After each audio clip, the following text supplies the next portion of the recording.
Hi everyone, Dr. Green here. This is your first lesson for MBA 6010P Quantitative Analysis for Managers, and it is all about solving linear programs graphically.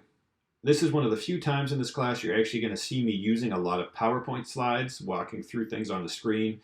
Typically we're going to be using Excel and I'm going to be doing demonstrations for you. So while we get into this, make sure you read chapters 1 and 2 in your textbook, and we'll jump right into how to solve linear programs graphically. So first off, you have to be asking the question, what is a linear program and how do I use one? A linear program is fundamentally an optimization model, something that models the real world. It helps us to achieve an objective while satisfying some constraints. So we may want to maximize profit or minimize cost or maximize exposure to customers, but we're limited by constraints such as labor and raw materials, etc. So these linear programs are built on four fundamental components. First, the objective function. The question to ask there is, what is our goal? Two, decision variables. What choices will we make? Can we spend? Can we buy? Can we make things like this?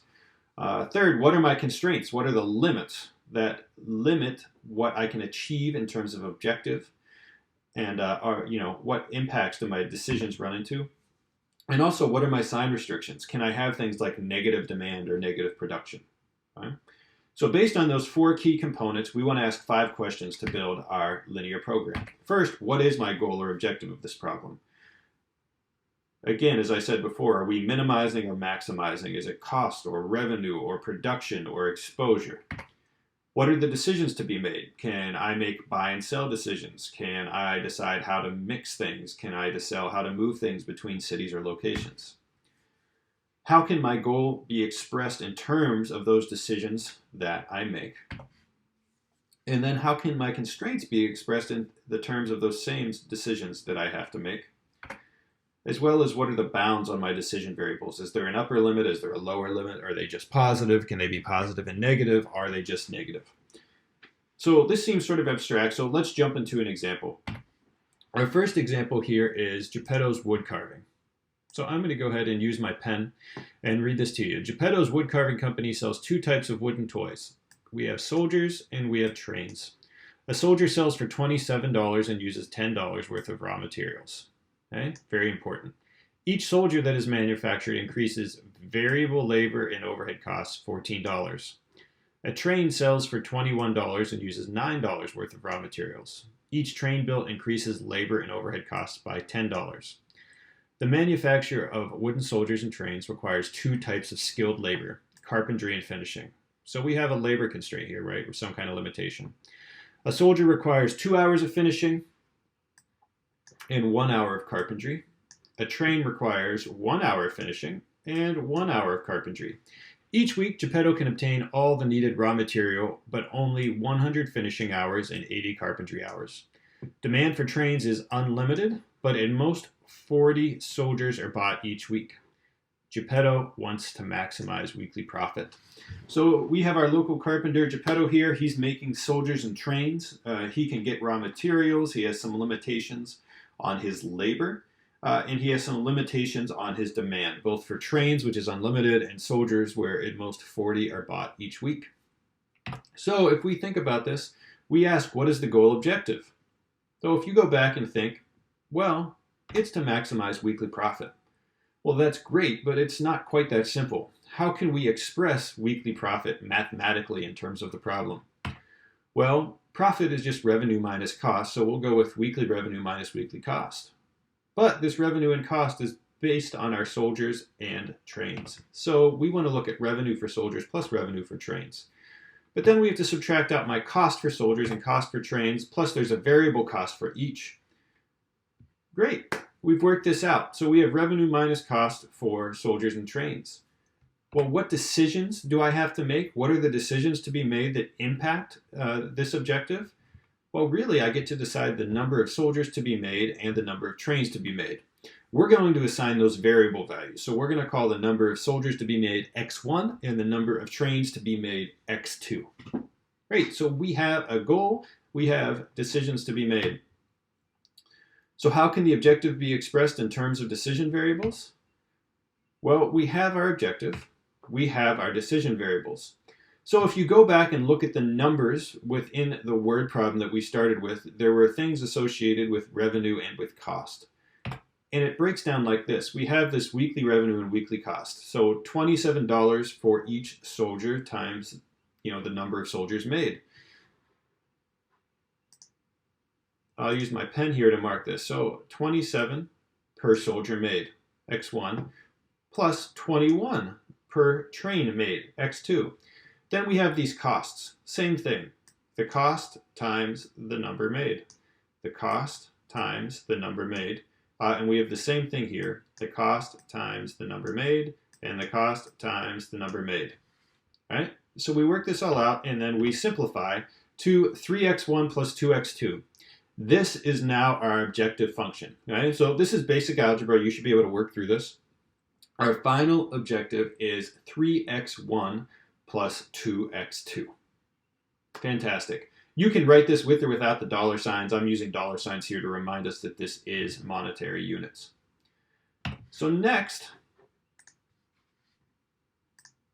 how can constraints be expressed in terms of decision variables? Well, you'll remember we have all these constraints. A soldier requires 2 hours of finishing labor and 1 hour of carpentry. A train requires 1 hour of finishing and 1 hour of carpentry. Each week there is the demand for, he can get all the needed raw material, but only 100 finishing hours and 80 carpentry hours. Demand for trains is unlimited, but at most 40 soldiers are bought each week.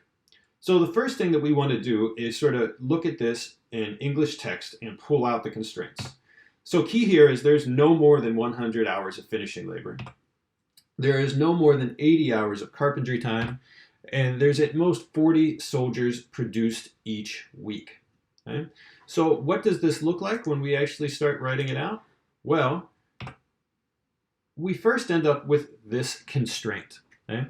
So a constraint is an inequality. So an inequality is marked by a less than or equal to, a greater than or equal to, or an equal to sign.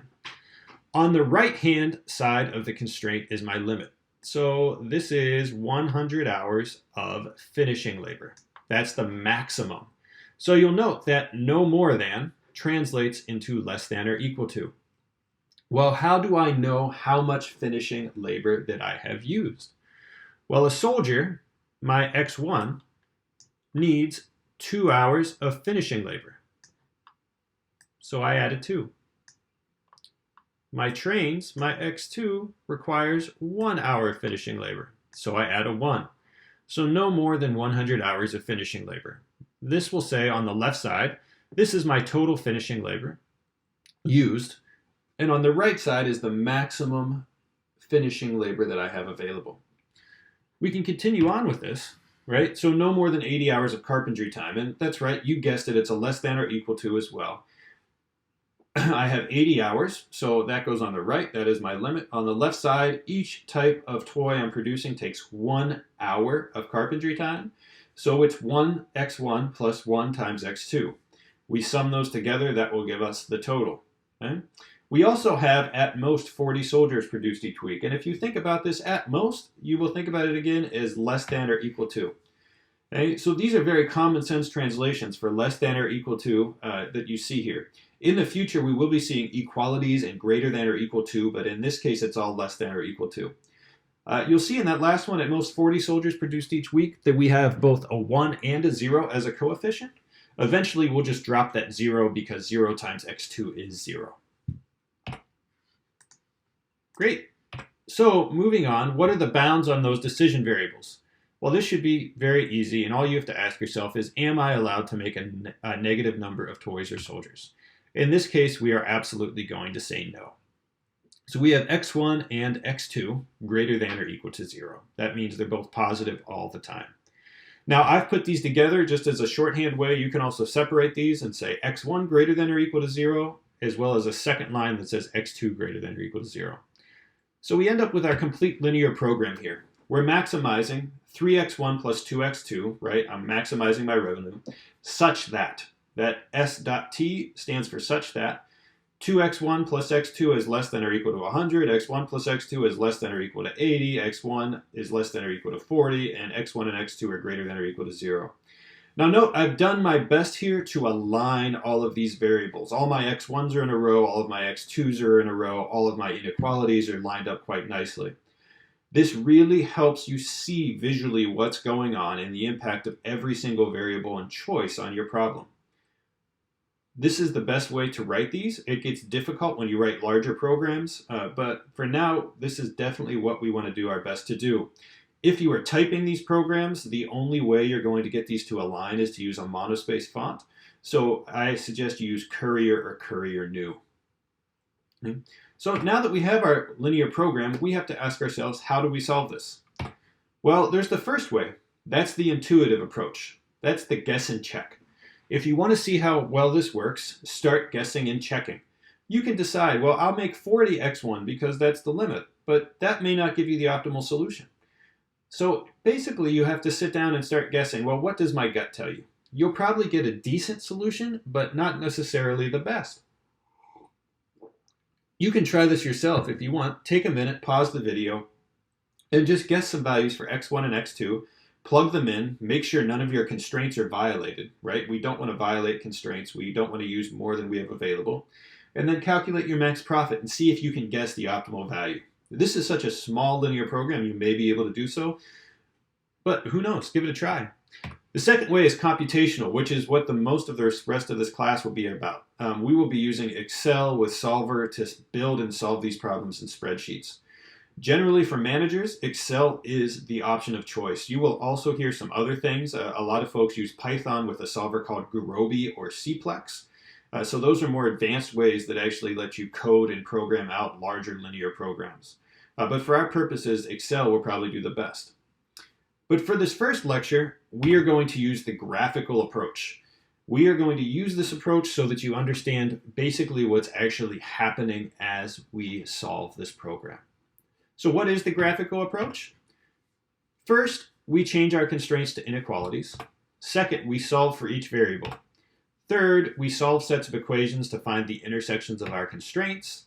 We plug those results into our objective function, and then we draw this thing called an isoprofit or isocost line, depending on what we're doing. All right, so let's go through these one at a time. First, change your constraints to inequalities, to equalities. So they were inequalities, less than or equal to, greater than or equal to, all these things.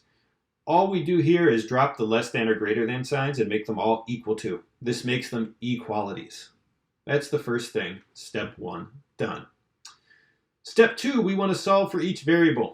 Now, this is basic algebra. You should remember quite a bit of this as you go through things.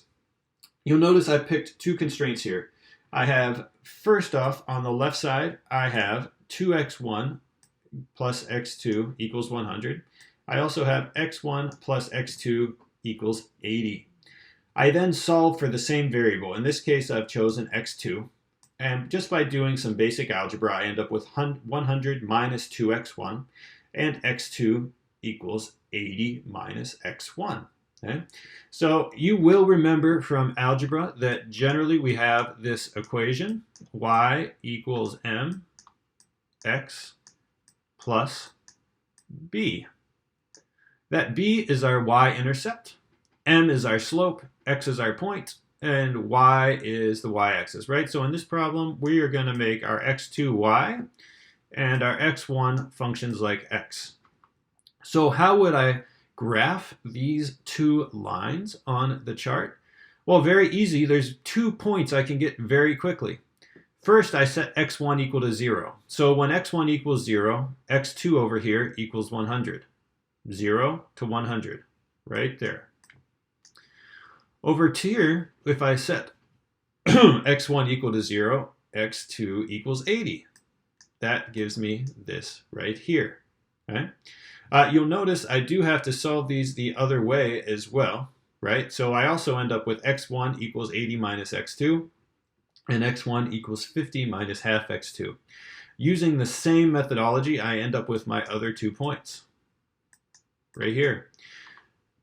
So very clearly, I have 80 and 80 from this constraint and this constraint. I also have, right, x1 is 50 and x2 and x2 is 100 right here from this first constraint.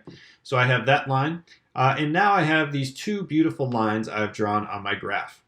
I also have a third line, which I have not drawn here, which is my demand is less than or equal to 40. I've drawn that line right here, right? x1 is less than or equal to 40. I also know that in my problem, everything must be greater than or equal to 0. So I know that everything must be above that axis, and everything must be above this axis. Now note, I'm drawing these little arrows on the end. So even on these lines, right, we're pointing down because this is a less than or equal to constraint. We're going to point down here because this is a less than or equal to constraint. And what I am looking for is the area between all of these lines. So right here, this nice shaded region, this is called my feasible region. What that means is if I pick any point within that feasible region, my linear program works. I get an objective function in which all constraints are satisfied or not violated. What we do know from linear programming theory is that my optimal point will either be here, here, here, here, or here. That means that my optimal point will be at the corners. It'll be at one of the intersections, or what we call extrema, the extreme points. So all I have to do to find my optimal solution is figure out what each of these points is, plug it into my objective function, see what the value is, and compare it. So how do I do that? Well, I have to solve sets of equations for intersections, right? So what do? I take two constraints, right, that I've already solved. So I had x2 equals 100 minus 2x1 and x2 equals 80 minus x1. So what do? I set them equal to each other. 100 minus 2x1 equals 80 minus x1. A little algebra later, and we're at 20 equals x1. Well, when 20 equals x1, I can plug x1 back into my original equations, and I get x2 equals 80 minus 20. That gives me 60. So now I have 1 point, x1 20, x2 60. I can plug that back into my objective function. So 3x1 plus 2x2 is 3 times 20 plus 2 times 60 is $180. But here's the thing. There are other points. You have to find the intersection of all these equations. I've given you one as an example. The challenge for you is to find the rest.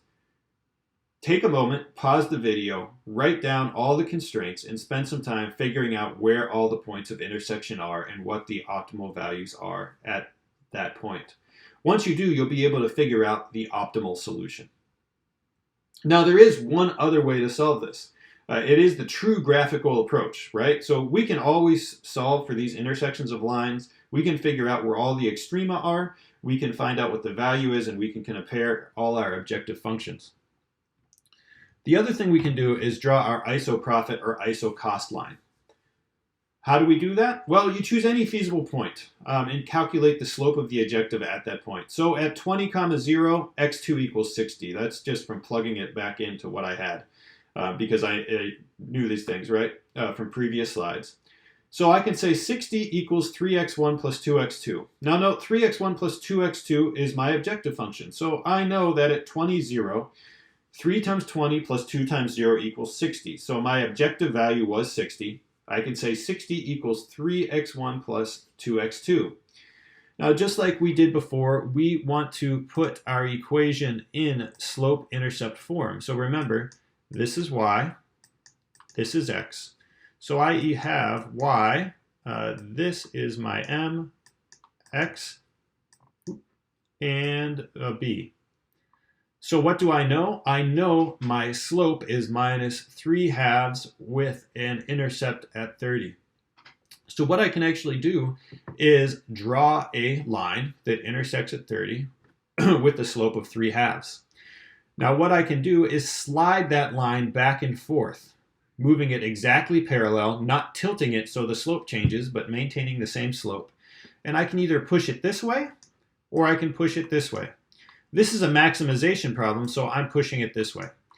I push it out or up during a maximization problem until it passes through only one extreme point. That happens to be this location right here, giving me an optimal value of x1 equals 20 and x2 equals 60.